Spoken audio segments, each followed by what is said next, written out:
দল জুলাই সনদে স্বাক্ষর করার সুযোগ খুঁজছে, এমন মন্তব্য করেছেন বিএনপির স্থায়ী কমিটির সদস্য সালাউদ্দিন আহমেদ। আজ জাতীয় প্রেস ক্লাবে একটি অনুষ্ঠানে অংশ নিয়ে বিএনপির সর্বোচ্চ নীতি নির্ধারণী ফোরামের এই নেতা এমন মন্তব্য করেন। সালাউদ্দিন আহমেদ বলেন, গতকাল একটি দল বলেছে আমরা নাকি চাপে পড়ে জুলাই সনদে গণভোটের প্রস্তাব মেনে নিয়েছি।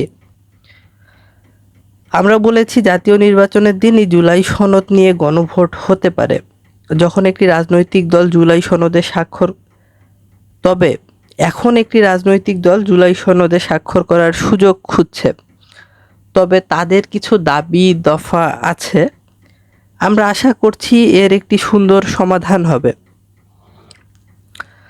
সালাউদ্দিন আহমেদ জুলাই জাতীয় সনদকে কিভাবে আইনি ভিত্তি দেওয়া যায় তার একটি প্রক্রিয়া বা একটি উপায় বলে দিয়েছেন। তিনি বলেছেন, অন্তর্বর্তীকালীন সরকারের প্রধান উপদেষ্টা আদেশ জারি ও প্রজ্ঞাপনের মাধ্যমে জুলাই জাতীয় সনদকে আইনি কাঠামো দিতে পারেন।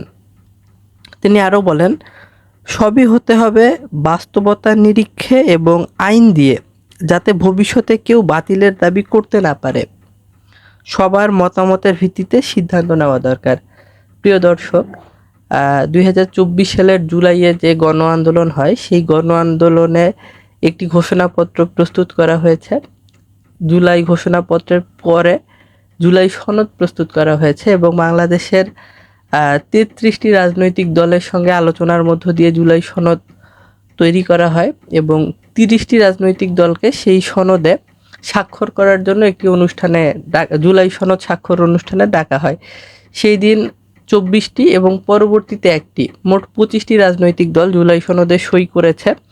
4টি বাম রাজনৈতিক দল এখনো পর্যন্ত জুলাই সনদে সই করেনি এবং জুলাই গণ আন্দোলনে নেতৃত্ব দেওয়া দল এনসিপি তারা এখনো জুলাই সনদে সই করেনি। তো বিএনপির স্থায়ী কমিটির সদস্য সালাউদ্দিন আহমেদ বলছেন যে জুলাই সনদে সই করার জন্য সুযোগ খুঁজছে কোনো একটি রাজনৈতিক দল এবং তাদের কিছু দাবি দফা আছে।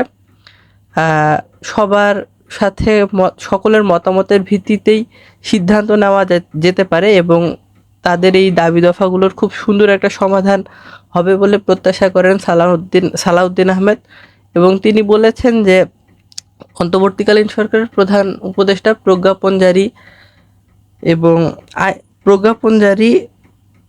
আদেশ জারি ও প্রজ্ঞাপনের মাধ্যমেই জুলাই জাতীয় সনদকে একটি আইনগত ভিত্তি প্রদান করতে পারেন।